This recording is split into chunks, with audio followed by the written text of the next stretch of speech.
அனைவருக்கும் வணக்கம். இன்றைக்கி நம்ம பார்க்கக்கூடியது தமிழ் வருடப்பிறப்பை பற்றி பார்க்க போகிறோம்.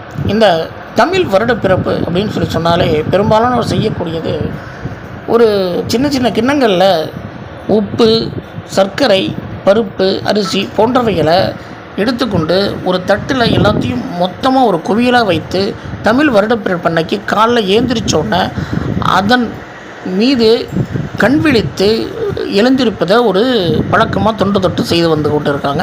ஆனால் அது மட்டும் இல்லாமல் நம்முடைய முன்னோர்கள் அந்த வருடம் பிறக்கக்கூடிய, அதாவது இந்த வருடம் பார்த்திங்கன்னா 2025 வந்து திங்கட்கிழமை அன்னைக்கு பிறக்குது. அதன் போலவே ஒவ்வொரு வருடம் ஒவ்வொரு கிழமைகளில் தமிழ் வருடப்பிறப்பு பிறக்கும். அந்த வருடப்பிறப்பு அன்னைக்கு இருக்கக்கூடிய நட்சத்திரம் என்ன, அந்த நட்சத்திரத்துக்கு தகுந்தால் போல அன்றைய விழாநாயகன் யார் அப்படின்னு தெரிஞ்சுக்கிட்டு அவங்களுக்குண்டான பூஜை முறைகளை சேர்த்து செய்வதனால அந்த வருடம் முழுவதும் இனிமையான ஒரு வாழ்க்கை, தன தானியங்கள், செல்வ செழிப்புகள், நீண்ட ஆயுள் அனைத்தும் கிடைத்து இனிமையான ஒரு வாழ்க்கையை வாழ்வதற்கு என்னென்ன விஷயங்களை செய்கிறோமோ அப்படிப்பட்ட ஒரு பூஜைகளும் சேர்த்து செய்வதனால அவங்க நிறைய பலன்களை அடைந்திருக்காங்க.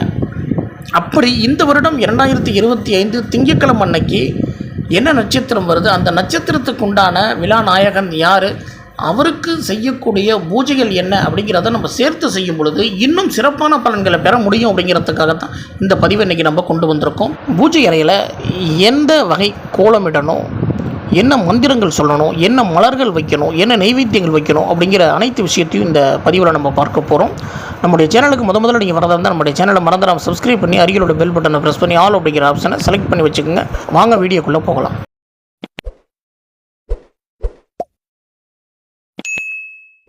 அனைவருக்கும் வணக்கம். பொதுவாக சூரிய பகவான் அப்படின்னு சொல்லும் பொழுது இந்த சூரியன் இல்லாத எந்த ஒரு விஷயமும் இயங்காது. காலையில் ஏந்திரிச்ச உடனே சூரியன் பகவானை பார்த்து கண் விழித்து அன்றைய முழுவதும் நல்ல நாட்களாக இருக்கணும் அப்படின்னு சொல்லி நம்ம வணங்குவதை தொன்று வைத்திருப்போம். அது எல்லாருக்கும் தெரியும்.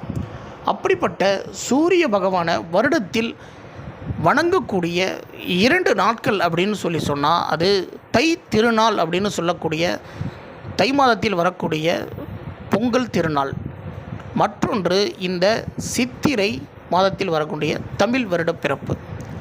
அதாவது அஸ்வினி நட்சத்திரத்தில் சூரிய பகவான் முழுவதும் சஞ்சாரிக்கக்கூடிய ஒரு அற்புதமான நாள் தான் இந்த சித்திரை 1.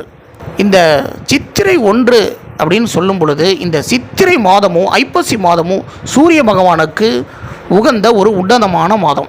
அதுவும் இந்த சித்திரை மாதம் மிகவும் ஒரு உன்னதமான மாதம்.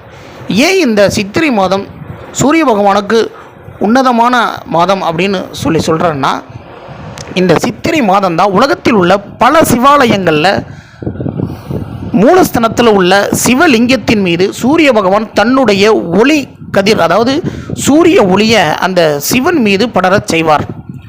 அது சூரிய பகவான் சிவபெருமானை வணங்கி வழிபடுவதா ஐதீகம் அப்படின்னு சொல்லுவாங்க. அப்படிப்பட்ட ஒரு அற்புதமான சூரிய பகவானுக்கு உகந்த மாதம் தான் இந்த சித்திரை மாதம். இந்த சித்திரை மாதத்தில் நம்ம ஏற்கனவே நான் சொன்னது போல் வருடத்தில் 2 முறை தான் நம்ம சூரியனை மிகவும் உன்னதமாக நம்ம அற்புதமாக வணங்கணும். அதில் ஒன்று தை திருநாள் பொங்கல், மற்றொன்று இந்த சித்திரை 1. இந்த வருடம் 14/4/2025 திங்கட்கிழமை அன்னைக்கு இந்த சித்திரை 1 தமிழ் வருட பிறப்பு வருகிறது. அன்று சுவாதி நட்சத்திரம். இந்த சுவாதி நட்சத்திரத்தில் சூரிய பகவான் நீசம் அப்படின்னு சொல்லுவாங்க. ஆக கட்டாயமாக எப்போது நம்ம வருடம் சூரிய பகவானை வணங்கணும், சித்திரை 1 தை திருநாள் அன்னைக்கும். ஆனால் இந்த வருடமும் கண்டிப்பாக இந்த சுவாதி நட்சத்திரம் வர்றதுனால கண்டிப்பாக சூரிய பகவானை நம்ம வணங்கியே ஆகணும். ஏன் அப்படின்னு சொன்னால், பொதுவாக இந்த சித்திரை 1 மகாலட்சுமி பூஜை முறையை நம்ம செய்வது மட்டும் இல்லாமல் இந்த சூரிய பகவானை வணங்குவதனால இன்று, அதாவது இந்த வருடம் வரக்கூடிய இந்த சுவாதி நட்சத்திரத்தில் சூரிய பகவான் நீசம் அடைகிறார். அவரை உச்சம் அடைய வைக்கும் விதமாகவும் அவரை சந்தோஷப்பட வைக்கும் விதமாகவும் கண்டிப்பாக நம்ம இப்போ சொல்லக்கூடிய இந்த பூஜையை செய்வதனால அவர் இன்னும் மனம் மகிழ்ந்து இந்த வருடம் முழுவதும் சூரியன் ஒளி இந்த உலகத்துக்கு எவ்வளவு முக்கியமோ அந்த சூரிய ஒளி போலவே ஒவ்வொருவருடைய வாழ்க்கையிலையும் மிகவும் பூஜையை செய்வதனால ஒவ்வொருத்தருடைய யாரார் இந்த பூஜையை செய்கிறாங்களோ அவங்களுடைய வாழ்க்கையில் ஒவ்வொரு நாளும் மிகவும் பிரகாசமான நாளாகவும் பிரகாசமான வருடமாகவும் இந்த வருடம் இருப்பதற்காகத்தான் இந்த பூஜையை நம்ம செய்ய சொல்கிறோம். இந்த பூஜைக்கு நீங்கள் செய்ய வேண்டியது ஒரு குடம் எடுத்துக்கோங்க. அதாவது சூரியனை நம்ம ஆவாகனம் செய்யணும். அதற்கு ஒரு குடம் எடுத்துக்கங்க. அந்த குடத்தில் முழுவதும் பச்சரிசி நிரப்பி கொள்ளுங்க. அதில் எலுமிச்சை பழம், நாணயம், வாசனை திரவியமான பச்சை கற்பூரம், ஏலக்காய், கிராம்பு அதை உள்ளே போட்டுருங்க. முழுவதும் அரிசி நிரப்பி அதன் மீது மாவிலை வைத்து மஞ்சள் தடவிய தேங்காய், அந்த தேங்காய்க்கு பொட்டு வைத்துருங்க. அதற்கு மேல் சிவப்பு நிற பட்டு வஸ்திரம். ஏன் அப்படின்னு சொல்லி சொன்னால் சூரிய பகவானுக்கு சிவப்பு கலர் தான் உகந்தது. அதனால் சிவப்பு நிற பட்டு வஸ்திரம் மேலே அதை சாத்தணும் அந்த தேங்காய்க்கு மீது. இப்போ நம்ம சூரியனை ஆவாகனம் செய்துட்டோம். அவரை கரெக்டாக ஒரு இடத்துல வைக்கணும். அதற்கு வாழை இலை விரித்து அதில் பச்சரிசி மஞ்சள் கலந்த கலவை கலந்து அரிசியை பரப்பி அதன் மீது அந்த கலச குடத்தை அதில் வைங்க. இப்போ நம்ம சூரியனை ஆவாகனம் பண்ணிட்டோம். அதற்கு அடுத்தபடியாக ஒரு சைடு மஞ்சள், சந்தனம், குங்குமம். அதாவது இந்த மஞ்சள் அப்படிங்கும்போது மஞ்சள் தூள் வைக்கக்கூடாது, மஞ்சள் கிழங்கு தான் வைக்கணும். மஞ்சள் கிழங்கு வைக்கணும். வெள்ளி நாணயங்கள், அதாவது இருக்கக்கூடியவங்க அதை வைத்து கொள்ளலாம். இல்லாதவங்க சில்லறை, நம்மக்கிட்ட இருக்கக்கூடிய சில்லறை நாணயம், தங்கம், வெள்ளி, அதாவது மறுபடி திருப்பி சொல்கிறேன், இருக்கக்கூடியவங்க தங்க நாணயம், தங்க பிஸ்கட், இல்லை வெள்ளி பார், அதாவது வெள்ளி பிஸ்கட்னு சொல்லக்கூடிய இதில் பயன்படுத்தலாம். ஏழைகளும் இதை செய்யலாம்.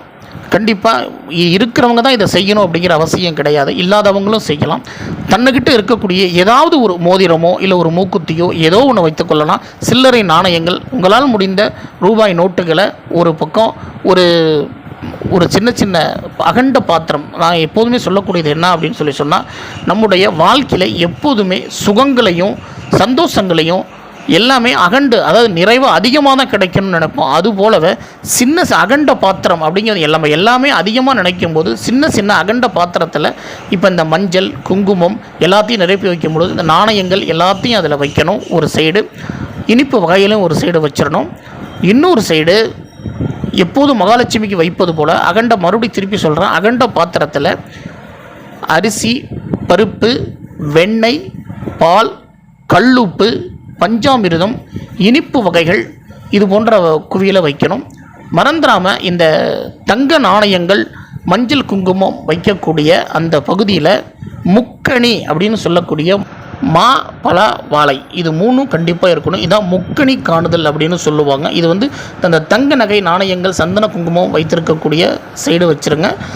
இன்னொரு சைடு நான் சொன்னபடி மற்ற விஷயங்களை வச்சுட்டு இந்த தங்க நகை உள்ள இடங்களில் எல்லாரும் சேர்த்து ஒரு முகம் பார்க்கும் கண்ணாடியை வச்சுருங்க. பொதுவாக எல்லாரும் இதை பார்க்கணும் அப்படிங்கும் பொழுது வீட்டின் வரவேற்பறையில் இதை வைத்து கொள்வது நல்லது. இதை எல்லாத்தையும் நாளே தயார் செய்து வைத்து ஒரு டேபிளில் இதை வைத்து எல்லாத்தையும் தயார் செய்து வைத்து கொள்ளுங்கள். நாள் இரவே. மறுநாள் காலைல ஏந்திரிச்சோடனே இதில் உள்ள அனைத்து விஷயங்களையும் நீங்கள் கண்ணார பார்த்து அந்த கண்ணாடி வழியாகவும் இந்த அனைத்து விஷயங்களையும் முதல்ல பார்த்துருங்க.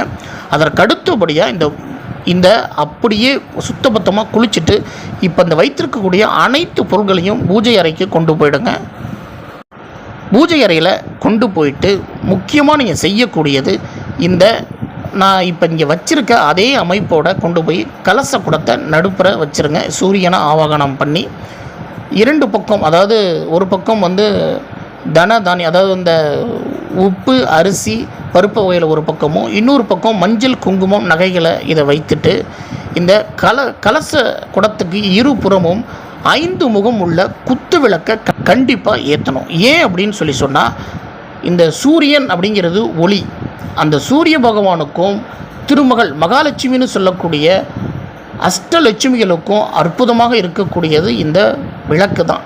இந்த இருவருக்கும் மிகவும் உன்னதமான இந்த குத்து விளக்கை இருபுறமும் கண்டிப்பாக 5 முகங்களும் ஏற்றி பிரகாசமாக எரிய விடணும் பூஜை அறையில்.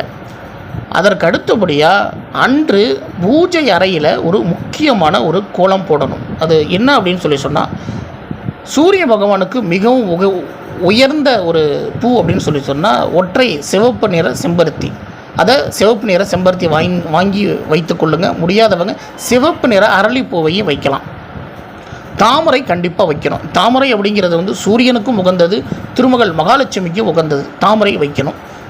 வாசனை மலர்களையும் வைத்துக்கொள்ளணும். நைவேத்தியமாக சர்க்கரை பொங்கல், பஞ்சாமிர்தம் வைத்துக்கொள்ளுங்க. 2 பேருக்குமே அது மிகவும் உயர்ந்தது. பூஜை அறையில் நான் இப்போ சொல்லக்கூடிய இந்த கோலத்தை நீங்கள் போட்டு இந்த பூஜையை செய்வதனால் இன்னும் அதிக பலன் கிடைக்கும். அதுக்கு நீங்கள் செய்ய வேண்டியது, ஒரு பச்சரிசி மாவை, அதாவது பச்சரிசி மாவை அரைத்து பச்சரிசி மாவை கோலம் போடுறத 10 தாமரை மலர்களை சுற்றி ரவுண்டாக சின்ன சின்ன தாமரைகளை 10 தாமரை மலர்களை போடுங்க. நடுப்புற சௌந்தரிய லகனி அப்படின்னு சொல்லக்கூடிய சௌந்தரிய லகனி ஸ்லோகம் 1 உண்டான கோலத்தை நீங்கள் போடணும். அந்த கோலம் தெரியாதவங்க நான் வீடியோவில் காமிக்கிறேன். இதன் போல், அதாவது 4 பக்கம் 4 புள்ளி வைத்து அது ரவுண்டாக கோலம் வரும். அந்த நான் வீடியோவில் பதிவில் காமிக்கிறேன். அதன் போலவே அந்த நடுப்புற அந்த கோலத்தை வரைந்து சுற்றி தாமரையை வரைந்து இந்த பூஜையை நம்ம செய்யும் பொழுது கண்டிப்பாக அஷ்டலட்சுமிகளுடைய ஐஸ்வர்யங்களும் சூரிய பகவானுடைய ஐஸ்வர்யமும் நமக்கு கிடைத்து இந்த வருடம் முழுவதும் மிகவும் பிரகாசமான வாழ்க்கையும் இனிமையான வாழ்க்கையும் தன தானியங்கள் கிடைக்கக்கூடிய ஒரு வாழ்க்கையும் இருக்கும். அப்படிங்கிறதுக்காக தான் இதை நம்ம செய்கிறோம். கண்டிப்பாக இது எல்லாம் செய்து வைத்துட்டு பூஜை அறையில் தீப தூபம் காமிங்க.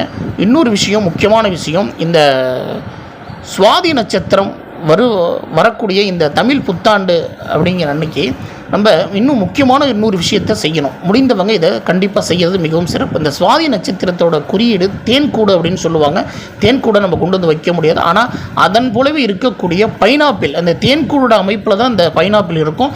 இந்த பைனாப்பிளை வாங்கி பழுக்க வைத்து வீட்டில் அந்த பைனாப்பிளுடைய அந்த வாசனை முழுவதும் இருப்பது நல்லது. அப்படி முடியாதவங்க பூஜை, அதாவது இந்த பத்தி சூடம் விற்கக்கூடிய பூஜை பொருட்கள் கடையில் பைனாப்பிள் ஃப்ளேவர் உள்ள பத்தியை வாங்கி அதை வீடு முழுவதும் 2 பத்தியாக வீடு முழுவதும் ஏற்றி வைங்க. அது மிகவும் சிறப்பு. அதற்கு அடுத்தபடியாக இன்னும் மிகவும் முக்கிய சிறப்பு, அந்த சுவாதி நட்சத்திரத்துக்கு உண்டான மற்றொரு குறியீடுன்னு சொல்லக்கூடியது மகாலட்சுமிக்கு உண்டான ஒரு ஐஸ்வர்யம் தரக்கூடியது சோழி.